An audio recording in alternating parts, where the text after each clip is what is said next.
नमस्कार दोस्तों, प्रकाश world guide में आपका स्वागत है। आइए मैं आज चुनावी दंगल के माहौल की चर्चा करूंगा कि देश में चुनावी दंगल कैसा है और कैसे इस पर चर्चाएं हो रही हैं। दोस्तों, NDA versus India, NDA versus India जो देश में काफी चर्चा में है, क्योंकि लगभग एनडीए में 35-36 पार्टियां हैं और इंडिया में लगभग 28-30 पार्टियां भी शामिल हो चुकी हैं, जो महागठबंधन के तौर पे इसकी 4 बैठकें हो चुकी हैं। 4 बैठकों में यही चीज जब सामने आई तो बैठक में एनडीए सजग हो गया और सिलेंडर के दाम गिरा दिए। इस तरीके से अब देश में चर्चा होने लगी कि इंडिया का नाम बदला जाए। इंडिया में पार्टी बन गई, इंडिया देश का भी नाम है, तो इसमें सत्ता पार्टी चाहती कि इंडिया का नाम बदल दिया जाए। तो इंडिया का नाम बदलने से देश में कैसे प्रावधान है? आर्टिकल 368 के तहत संशोधन किया जा सकता है, लेकिन जबकि आर्टिकल 1 में कहा गया है भारत अर्थात इंडिया जो राज्यों का संघ होगा, तो भारत राज्यों का संघ है अर्थात इंडिया संघ है, तो इसमें परिवर्तन की क्या जरूरत है? लेकिन इसमें इस पर सिर्फ बहस उत्पादन हो रहा है, हर एक सब पहलू में बहस की जा रही है, क्योंकि बीजेपी पार्टी के नेता लोग सिर्फ बहस कर रहे हैं, तो इसका नाम इसीलिए हमने रखा बहस को उत्पादन। हर जगह हर एक मुद्दे पे बहस शुरू हो जाती है। अब एक सामने खबर आई कि one nation one election, one nation one election, जब वन नेशन वन इलेक्शन होगा तो देश का खर्चा और बढ़ जाएगा। जिस तरीके से देश में लगभग यूपी में होता था चुनाव तो 70 करोड़ रुपए लगता था, अब वही चीज लगभग 70,000 करोड़ रुपए पूरे भारत में खर्चा होगा। अब ईवीएम जिस तरीके से देश में पर्याप्त मात्रा में है, अलग अलग चुनाव कराती है, जब वन नेशन वन इलेक्शन हो जाएगा तो ईवीएम नहीं खरीदना पड़ेगा। अब इससे देश का खर्चा बढ़ जाएगा, जिससे कि देश की अर्थव्यवस्था डगमग हो सकती है। और एक बात, हम तो ये चाहते हैं कि वन नेशन वन इलेक्शन नहीं होना चाहिए, वन नेशन वन एजुकेशन होना चाहिए, वन नेशन वन स्वास्थ्य होना चाहिए, वन नेशन वन तो अब वन नेशन के तहत शिक्षा एक जैसी हो, क्योंकि जिस तरह की शिक्षा का स्तर मेरे अपने देश में है उस तरीके के देश में अन्य देशों में नहीं है। अब वो चीज वन नेशन की जगह पे वन एजुकेशन होना चाहिए, क्योंकि सरकारी की अपेक्षा प्राइवेट स्कूलों में अच्छी शिक्षा दी जाती है। वही चीज अब जब वन एजुकेशन हो जाएगा तो जहां पे एक अमीर व्यक्ति डीएम एसडीएम और आईपीएस मंत्री विधायक के लड़के जिस स्कूल में पढ़ते हैं और उसी स्कूल में एक गरीब का बच्चा भी पढ़े तो उसकी शिक्षा कैसे रहेगी? तो ये होना चाहिए one nation one education, one nation one स्वास्थ्य व्यवस्था, वन नेशन तो अर्थव्यवस्था भी वैसी होनी चाहिए, अर्थव्यवस्था इस तरीके से वन इलेक्शन से डगमगा जाएगी। तो दोस्तों, और रही बात इंडिया की नाम बदलने का, तो इंडिया का नाम बदलने से देश में कई चीजें ऐसी बदली जाएंगी जिससे कि देश में नुकसान हो जाएगा। क्योंकि अभी 2016 में चुनाव 2016 में नोटबंदी हुई तो पहले 500 के और 1000 के नोट सारे बदल दिए गए, उसके बाद नया नोट 2000 का जारी हुआ। अब 2000 का नोट जारी होने के बाद वो भी सरकार वापस ले लिया। अब देश में 500 का 200 का 50 का 100 का 10 का 20 का ये नोट बचे हैं। इसकी वजह से अगर इंडिया का नाम बदला जाए, भारत का नाम बदला जाएगा तो इसमें कई चीजें बदली जाएंगी। आरबीआई जैसे कि लिखा जाता है कि प्रेसिडेंट ऑफ इंडिया, अब राष्ट्रपति इंडिया का है तो इंडिया लिखा जाता है, भारतीय रिजर्व बैंक ऑफ इंडिया लिखते हैं तो गवर्नमेंट ऑफ इंडिया। तो ये इंडिया का नाम बदला जाए, देश का नाम बदल आज नोट बदले जाए, देश के पासपोर्ट बदले जाए, देश का नाम बदला, तो कहां तक क्या परिवर्तन करेंगे। अब वही चीज ये मामला जब इंडिया का नाम परिवर्तन होने से ये मुद्दा सुप्रीम कोर्ट तक पहुंच गया। अब सुप्रीम कोर्ट का फैसला होता है कि संविधान के थ्रू क्या लिखा गया और क्या किया गया। जैसे कि आप लोग जानते होंगे कि संविधान जब लिखा गया और लागू किया गया तो 286 लोगों के साइन हुए, हस्ताक्षर हुए, तब संविधान लागू किया गया। तो एक लोगों के संविधान से लागू करने से ऐसा नहीं होगा। तब और रही बात अनुच्छेद 368 के तहत संशोधन तभी संभव है जब सारी चीजें परिवर्तन की जाए। अब क्या और पूरे विश्व में चले जाइए, कहीं पे माता का नाम नहीं आता है। जैसे कि अपने देश में भारत माता, धरती माता, भारत माता की जयकारे बोले जाते हैं। अमेरिका में ऐसा नहीं है, इंग्लैंड में नहीं है, जापान में नहीं, थाईलैंड में, इंडोनेशिया, ऐसे देशों में ऐसे नहीं है कि वहां पे किसी देश को देश का नाम माता के नाम से किया जाए। माता का नाम ये नहीं होता है, माता का नाम एक नारी शक्ति से होता है, क्योंकि देश में इसीलिए धरती माता कही गई। जो चीज देश में माता का दर्जा, माता सरकार होती है और व्यक्ति को जरूरत क्या होती है, सबसे पहले व्यक्ति को जरूरत जो होती है भूख प्यास नींद। भूख प्यास नींद, अगर आपको भूख लगी है तो हमने देखा कि किसी को भूख लगती है तो अपना कुछ ना कुछ काम करता है। कहीं कहीं पे एक मामला आया था कि अपने भूख के कारण एक स्त्री ने अपने बच्चों को बेच दिया था। अब प्यास की रहेगी तो प्यास भी जरूरी है, क्योंकि अन्न के बिना व्यक्ति जीवित रह सकता है लेकिन पानी के बिना नहीं। नींद भी जरूरी है। तो जब नींद के लिए एक व्यवस्था होनी है जो कि छत होनी चाहिए या जमीन पे सो जाए, तो हर एक व्यक्ति का सपना होता है कि मेरे सर के ऊपर छत होनी चाहिए। और रही बात तब परिवार संबंध आते हैं। अब परिवार, जब परिवार हमारा है तो परिवार से संसार बनता है, समाज बनता है और समाज एक सम्मान पूर्वक है। इस तरीके से देश में हूड़ मच गई, इलेक्शन सर पे आ गया। अभी सभी पार्टियां अपने अपने कामों को गिनाने लगेंगी कि मेरी पार्टी इतने वादे किए थे ये पूरे किए, मेरी पार्टी इतने वादे किए पूरे किए थे। लेकिन क्या आप जानते हैं कि बीजेपी सरकार ने पिछले चुनाव में महिलाओं को सिलेंडर बांटने का वादा किया, फ्री में स्कूटी देने का वादा किया, फ्री में लैपटॉप देने का वादा किया, सबको मिल गया।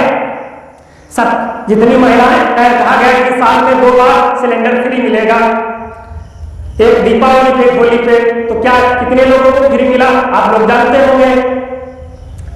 सरकार ने काफी और बेरोजगारी भत्ता देने की बात कही, तो बेरोजगारी भत्ता कितने लोगों को मिला आप लोग जानते होंगे, क्योंकि ये चीज मेरे आंकड़े में नहीं है कि कितना लोगों को रोजगार दिया गया, कितने लोगों को भत्ता दिया, कितने लोग फ्री सिलेंडर पाए। और रही बात एक लॉकडाउन के समय खाद्यान्न फ्री मिलता था, 2 बार मिलता था, लेकिन अब भी 1 बार मिलता है। तो ये खाद्यान्न से 5 किलो राशन से लोगों को 1 महीने का खाना हो जाता है। देश की 80 करोड़ जनसंख्या भूखों से तड़पती है, लेकिन देश की अर्थव्यवस्था काफी ऊंची है। जीडीपी गिरने नहीं देंगे, जीडीपी गिरने का यही माहौल है। डीजल, पेट्रोल, गैस, शराब के पैमाने में बिकती रहे, बढ़ोतरी होती रहे। जबकि अभी एक संज्ञान ले रहा है कि लोगों को कोटे पे तेल भी मिलने कड़वा तेल भी मिलने लगेगा। तो ये सब और चीज रही बात, हमने देखा कि महिलाओं को, जो बच्चों को पौष्टिक आहार जिसको आंगनबाड़ी के थ्रू मिलता है, उस पर एक फोटो देखा होगा कि माननीय मोदी जी और योगी जी का उस थैले पे फोटो दोनों तरफ एक लगा हुआ है। क्या इसमें पैसा देश का नहीं जाता है?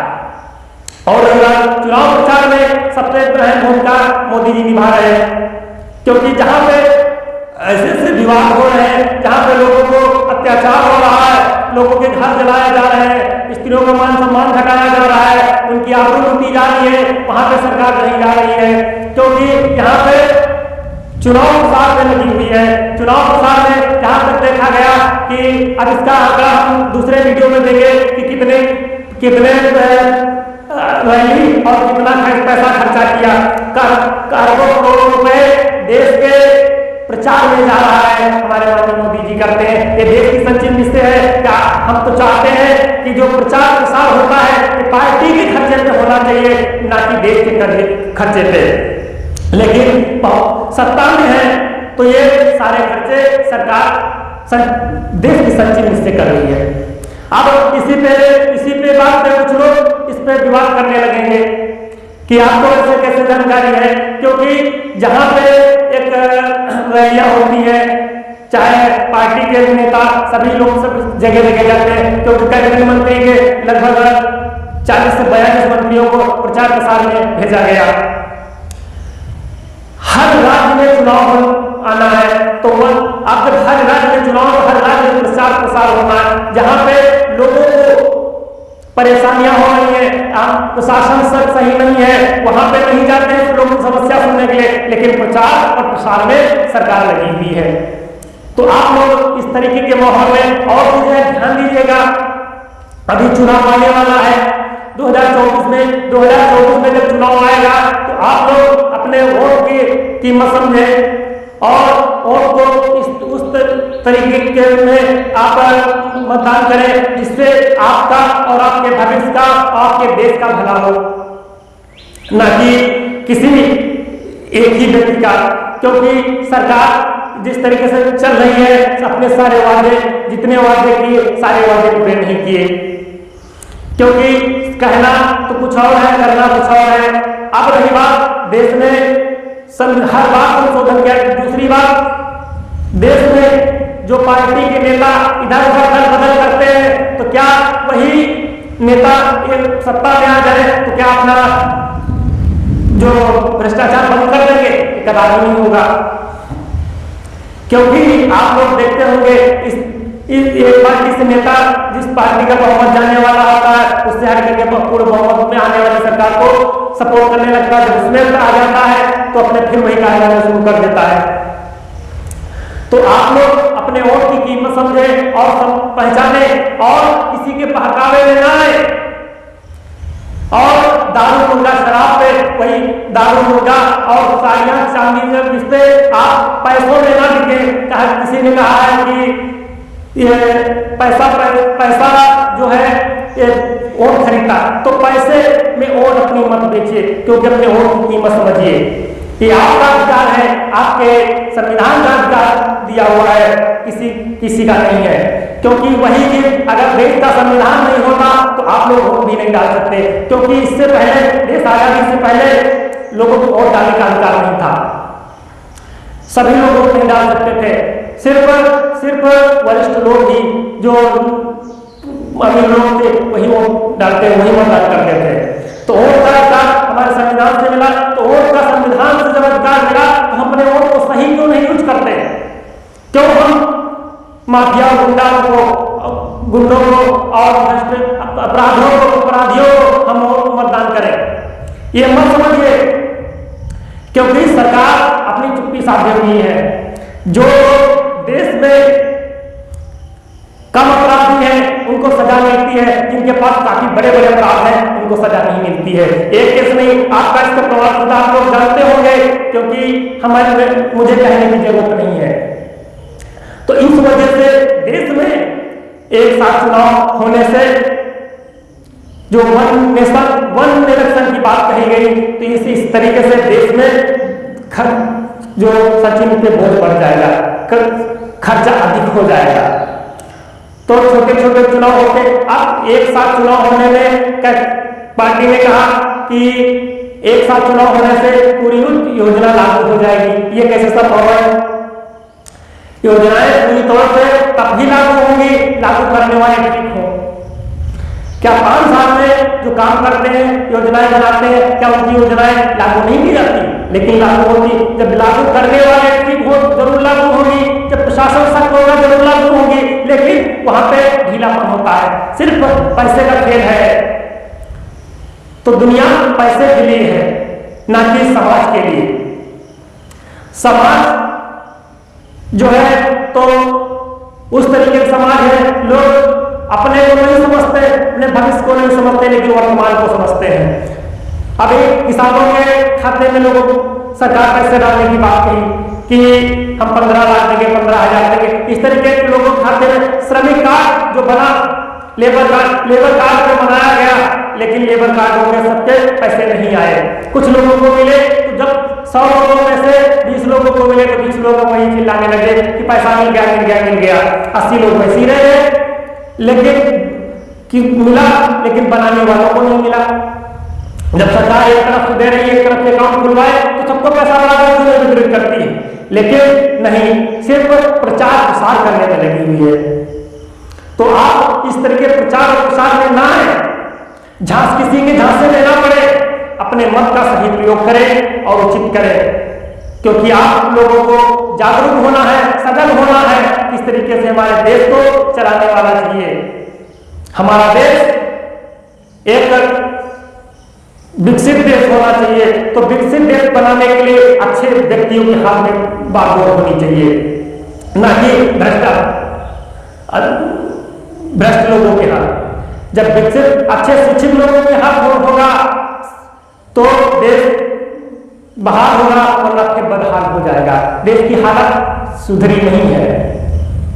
तो इस तरीके से जब गुंडा मवाली अपराधी शासन करेंगे तो देश की बदहाली नहीं होगी, क्या बहाली हो जाएगी। आप लोग इसका विचार करेंगे। मैं ज्यादा तो कुछ नहीं कहूंगा, क्योंकि सरकार जिस तरीके से काम कर रही है आप लोग जानते होंगे। और रही बात भ्रष्टाचार मुक्त सरकार, जो बीजेपी सरकार ने कहा था भ्रष्टाचार मुक्त देश बनाएंगे, तो भ्रष्टाचार देश मुक्त हो गया, आप लोग जानते हैं, क्योंकि आप यूट्यूब चैनल पर देखते होंगे, टीवी अखबार में देखते होंगे, भ्रष्टाचार मुक्त देश हो गया। तो आप इसी जगह छोड़ दीजिए। तो इस तरीके के माहौल में ना सोचे, ना समझे। और रही बात, हर जगह पे सिर्फ दिखावा है, तो दिखावा करते हैं लोग, पार्टी के लोग करते हैं, लेकिन करते नहीं। दिखावा करते हैं लेकिन सच्चाई नहीं। इसीलिए कहा गया सबका साथ सबका विकास सबका विश्वास। अरे सबका विश्वास सबका विश्वास थे कहां पे? आप जातिवाद का ले आए, समाजवाद ले आए। जो बीजेपी पार्टी लोगों को लड़ाने का काम किया है, एकजुट होने का काम नहीं किया। सरकार तो वही अच्छी है जो पूरे समाज को एक करने में जोर लगा दे, एक करने में एड़ी चोटी का जोर लगाए, वो समाज, वो सरकार सच्ची है। जो सरकार एक दूसरे को लड़ाई करने में माहिर हो, वो सरकार बेकार है, वो बदतर है, उसको देश से उखाड़कर फेंक देना चाहिए। क्योंकि सारे समाज में, देश में हर एक व्यक्ति, हर एक जाति के लोगों ने देश के लिए संघर्ष किया और लड़ाई की, देश आजादी में सहयोग दिया। अब उसी में जातिवादता फैली। हमारा कहीं अभी देखा होगा कि सुभाष चंद्र बोस के पोते ने, चंद्र कुमार बोस ने बीजेपी पार्टी से इस्तीफा दे दिया, 2016 में ज्वाइन किया। उसके बाद उन्होंने सोचा था कि शरद चंद्र बोस, सुभाष चंद्र बोस के सपनों में भारत बनेगा, लेकिन इस वजह से पार्टी ज्वाइन कर ली, लेकिन ऐसा नहीं हुआ। जब ऐसा नहीं हुआ तो उन्होंने देखा, लेकिन उनको एक जगह पे अध्यक्ष बनाया गया, और जब बनाने के बाद जब सत्ता में आ गए, कुछ दिन तक रहे, उसके बाद उनको पद से हटा दिया गया। एक विश्वास, यही सबका विश्वास है। विश्वास तोड़ा कि नहीं तोड़ा? अब जब उनको लगा कि ऐसा हमारे साथ हुआ तो उन्होंने पार्टी से इस्तीफा दे दिया और जो जेपी नड्डा साहब को इस्तीफा पकड़ा दिया।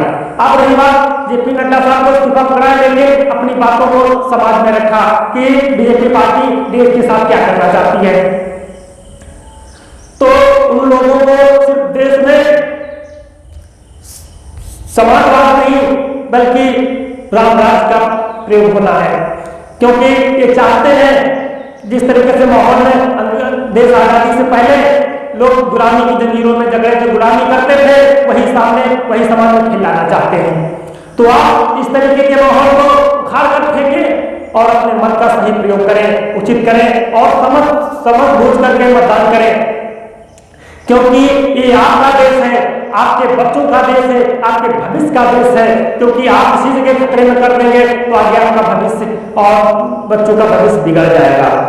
और किसी की बहकावे ना में आए, और लहर जब चलती है तो आंधी की लहर में ना आए कि किसकी लहर क्या होगी। तो सोचे समझे परखे तब मतदान करें, क्योंकि आपके मत का दान है। तो दोस्तों, मेरी जानकारी आपको अच्छी लगी तो चैनल सब्सक्राइब करें, शेयर करें और बेल आइकन घंटी जरूर दबाएं ताकि आने वाला वीडियो आप तक सबसे पहले पहुंचे। जय हिंद, जय भारत, जय हिंद।